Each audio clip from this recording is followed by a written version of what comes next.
All right, I'm going to get into this real quick. I was lining myself up yesterday with the same clippers that my barber uses.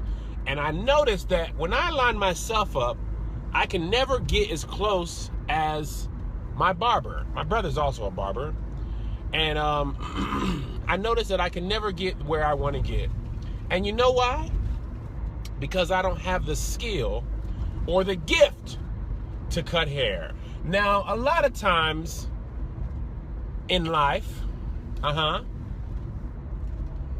we worry that somebody's going to beat us to something or do something, or they've got a certain advantage or something like that. But when you are gifted, it doesn't matter if the person has the same tool as you, if they don't have the same gift as you.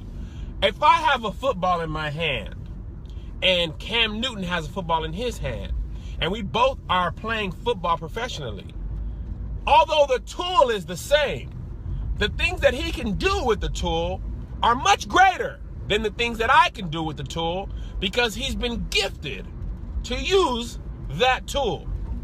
So we don't really need to worry about what other people are doing as long as we're working in our gift.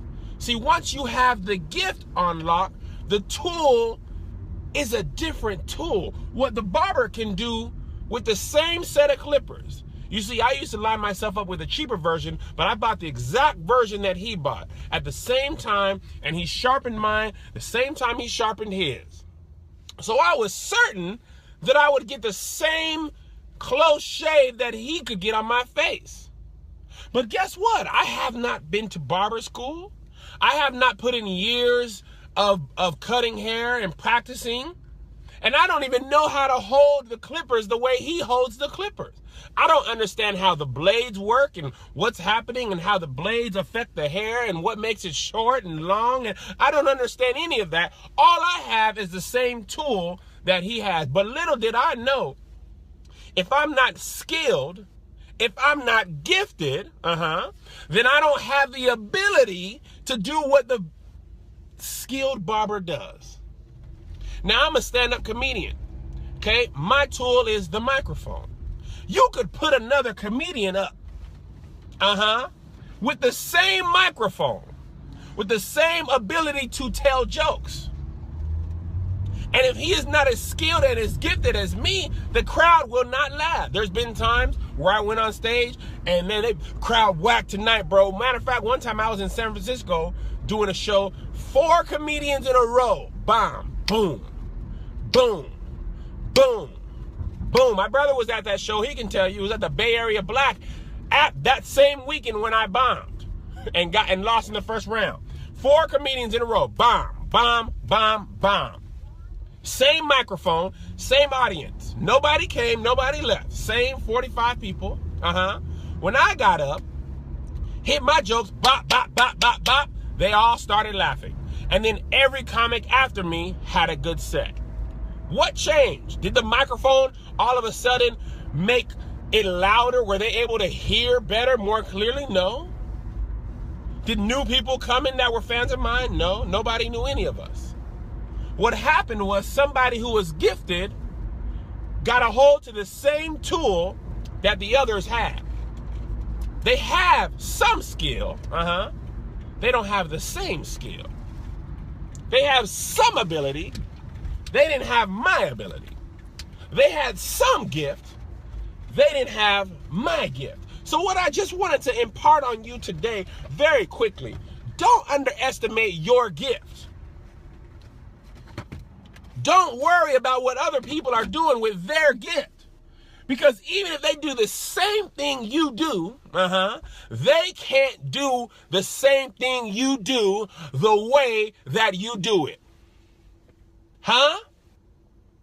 Don't underestimate your gift. Listen here. Don't worry about what other people have. Well, they got money and they got this and they got that and I don't have and I won and my uncle and I didn't know my dad and my mom beat me and we were poor and this and that. Your gift will make room for you and place you in the presence of great men. All you got to do is focus on the gift that's been imparted into you and work at your gift. See, here's another problem with us. Some of us, God has given us the gift. He's given us the skill, but we don't want to put in the work. God gave me the natural ability to make somebody laugh. Natural. I didn't work for it. I didn't have it. I've been able to make somebody laugh since I was 7 years old. But once I started to practice, to understand, to learn, to go through some trials, some tribulation. I didn't just play to my crowd. I didn't just play to church folks. I went and did comedy with people who weren't saved, who didn't know my name, who didn't know no church jokes, and I worked my gift. When I started YouTube, I didn't just upload. I researched. What are the best YouTubers doing? How often do they upload? What type of content do they upload? How do I attract followers? How do I do this? Okay, should I upload once a week, 3 times a week, daily? What should I do? How often? Let me practice. Let me do this for years. Same thing with stand-up. This is not something I just do. I've done this. I do this. I practice. I experience failure. I bombed. You see, the only way you know what jokes work, I'm just using my gift, is by learning what jokes don't work. The only way you know how to deal with a hostile crowd is by dealing with a hostile crowd. See, sometimes, matter of fact, too often, we are so afraid to deal with any imbalance, any adversity, that we're not prepared to use our gift under duress. Take Cam Newton, for example. Cam Newton had a great season this year, but what happened was he didn't face any defenses like he had to face against the Denver Broncos. Okay? So he didn't have to run and scramble and do all this and that. It had been fairly easy for him this season. But what happened was he had to face some adversity in the Super Bowl that he had not faced. So guess what? He was ill prepared to handle that adversity. And when you are unprepared to handle adversity, you fail. But we so often avoid adversity, we can't get the experience necessary to deal with adversity. Do you hear me? The only reason I can deal with the drunken, hostile crowd is because I learned how to do comedy with drunken, hostile crowd. The only reason I know how to make uptight church folks laugh is because we got booed off stage almost with uptight church folks. I know what jokes work, what line, where the line is, how to judge the line. But we don't want to deal with nothing. We don't want to have no adversity. We don't want to put no work in, so we are not experienced to deal with it. Don't be afraid to deal with the adversity, because it's that experience that skills you and prepares you for everything.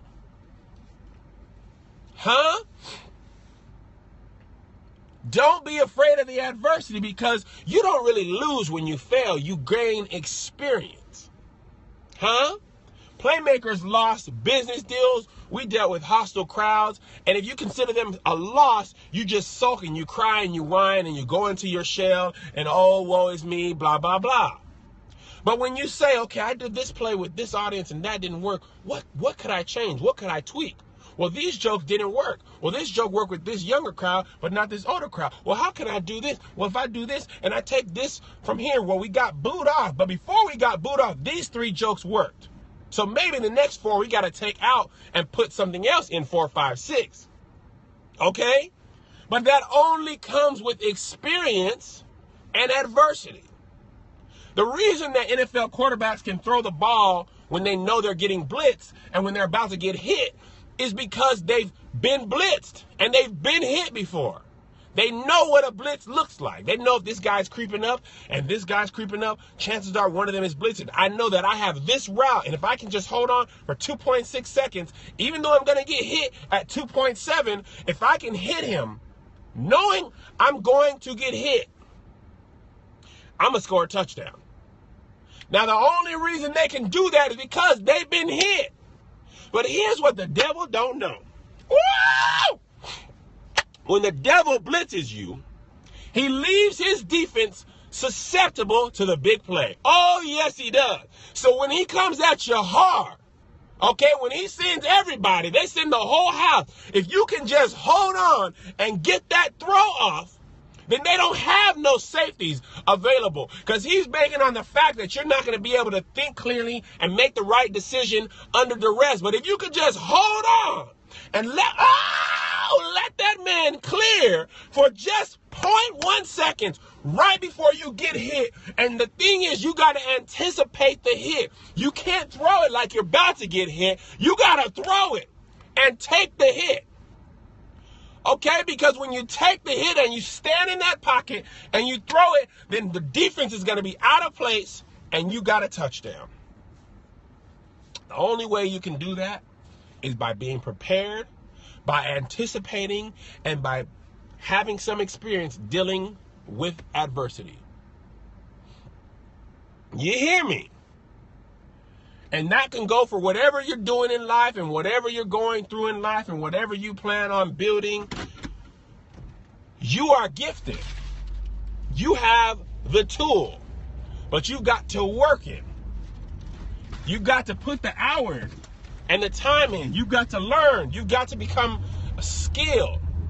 A swordsman only becomes a master swordsman by getting in fights. Both you and I can have a sword, and a Kung Fu ninja can have a sword. Same tool. Different gift, different skill. Let's recap.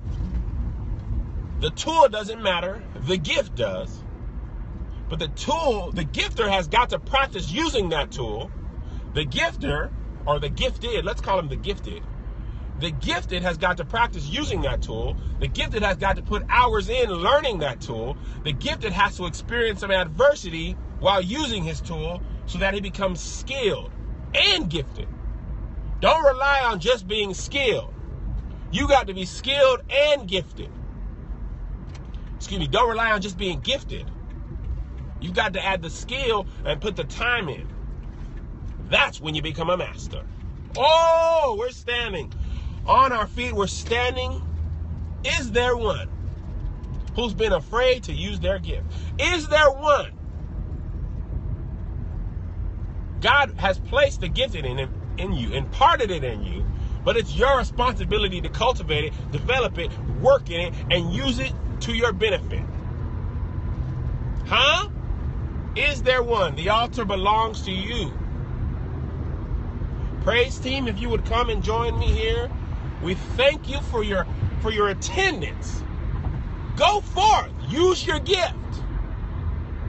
Practice your gift. Develop your gift.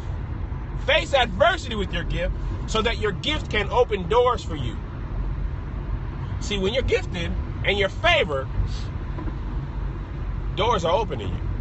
The job that I have now, I did not apply for. The job that I have now, I didn't go on LinkedIn. I didn't go on usajobs.gov, Monster, none of that. Matter of fact, there was no posting for this job. I was in a meeting with Russell and my current boss talking about something else. And the man who hired me recognized the gift just from the way I was speaking. All those years of studying YouTube, I wasn't even auditioning for a job. I wasn't applying for a job. I was just speaking through my gift, through my experience, and what I knew. And the man called Russell after I left and said, that's who we need to hire to head up our content. I know he knows his stuff. There is something in him. They were looking to hire people from Comedy Central and Viacom and MTV and CBS to do my job. And he said, we've been looking in the wrong place. I got my preacher's voice on. We've been looking in the wrong place. We've been looking for television people and executives, and the person for the job is right here. Huh? We've been looking in the wrong place. How many of you know that God can give you a we've been looking in the wrong place blessing?